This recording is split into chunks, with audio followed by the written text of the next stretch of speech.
Good morning. আজকে আমাদের একটা খুব ভালো দিন, জানো কেন বলো তো? এই যে দেখো, আজকে আমার এই যে মানার, ছোট্ট মানার আজকে হ্যাপি বার্থডে।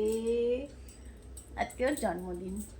তো তোমরা সবাই আশীর্বাদ করো ও যেন সুস্থ থাকে আর খুব খুব খুব ভালো মানের মানুষ হয়। তো তারপর রান্নাঘরে চলে এসেছি অনেকক্ষণ, কিন্তু রান্নার চাপের জন্য আর ভিডিও করা হয়নি। এখানে দেখো বেগুন ভাজা, বেগুন ভাজা, আলু ভাজা হচ্ছে, এখনও হয়নি। তো এই এখন রান্না শুরু করেছি, আমার মা আসবে, এখনও আসেনি। তো চলো আবার আসবো পরে। দেখো রান্নার ফাঁকে বসিয়ে দিয়েছি একটু ম্যাগি। এই যে দেখো, কারণ জন্মদিনে নাকি মুড়ি খেতে নেই, এরকম একটা নিয়ম আমাদের বাড়িতে আছে। সবাই নিজেদের নিয়ম সমান নয়, তো তার জন্যই মানাকে এখন ম্যাগি দেবো, সেই জন্য এখন ম্যাগিটা তৈরি করে নিচ্ছি। ম্যাগিটা করে নিয়েছি, নিয়ে মানাকে খেতেও দিয়ে দিয়েছি। মানাকে যেহেতু দিয়েছি সোনার জন্য রেখেছি, কিন্তু সোনা স্নান করতে গেছে, ও এখনও আসেনি, তাই মানা এখন একাই খেয়ে নিচ্ছে। দুজনে একসাথেই খাই, কিন্তু অনেকটা বেলা হয়ে গেছে, আর সেই ভাগে আমার মা বাবাও এসে গেছে।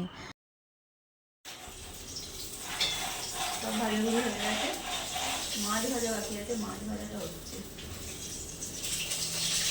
এখানে চিকেনটা ম্যারিনেশন করবো এখন।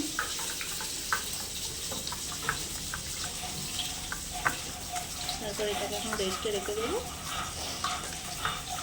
পরে করবো মশলা এখন তৈরি করবো। চলো। মা এসে এখানে আনাজ কাটতে বসে গেছে। নাতনির জন্মদিন বলে কথা। দেখো মোটামুটি রান্নাবান্না হয়ে গেছে, চিকেনটা হচ্ছে, আর আমি এখানে এই যে পোলাও করবো। এবার পোলাওয়ের জন্য চালটা নিয়ে নিয়েছি, চালটা ধুয়ে নিয়ে চলো।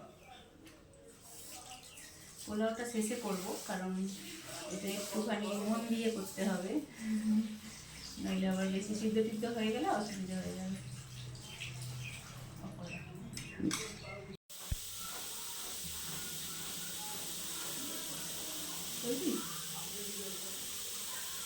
এই যে দেখো পোলাও হবে, তার জন্য করা। এবার এটাকে ভালো করে ধুতে হবে, ধুলো পড়ে আছে। চল দেখো, মানার জন্য একটা সারপ্রাইজ গিফট আছে। নতুন বাড়ি যখন হয়েছে, নতুন বাড়িতে গিফট আছে, তাহলে ওকে নিয়ে যাই। ওখানে কিন্তু কিছু জানে না, গিফটটা দেখো। যাই থাকুক, আনন্দ হবে, ঠিক আছে? চলো, হাতটা ছাড়ো আমার হাতটা ছাড়ো। কিন্তু আনন্দ করবে, কান্নাকাটি করবে না। এদিকে এসো, এদিকে এদিকে এদিকে।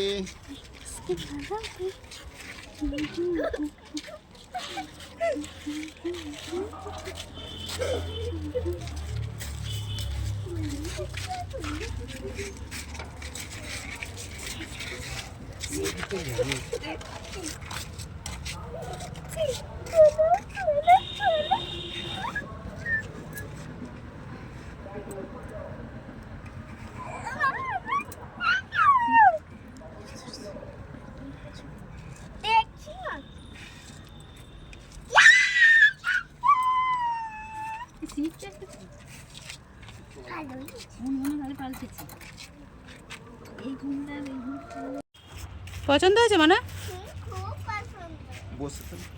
চালাতে পারছিস? মানা তো সাইকেল পেয়ে সেটা নিয়ে খেলতে আরম্ভ করলো, আর আমি সেই ফাঁকে গিয়ে যে রান্নাগুলো বাকি ছিল করে নিলাম। চলো তোমাদেরকে দেখাই কি কি রান্না হয়েছে। দেখো, হয়েছে বেগুন ভাজা, আলু ভাজা, আর তার সাথে মাছ ভাজাটা এখানে রাখা হয়নি বলে দেখাতে পারলাম না। আর এখানে আছে মুগের ডাল। এইখানে দেখো চিকেনটা কষানো হচ্ছে। এই যে দেখো, একটু গ্রেভি আছে আর কি। দেখো সব রান্না মোটামুটি হয়ে গেছে, আর দেখো এখানে হচ্ছে পোলাও, এটা হলেই কমপ্লিট। এখানে দেখো পাঁপড় ভেজেছি, আর টমেটোর চাটনি হয়েছে খেজুর, আমসত্ত্ব, কিশমিশ, কাজু দিয়ে। সেটা আর দেখানো হয়নি, মানে ভিডিও করে রাখা হয়নি, ঠিক আছে?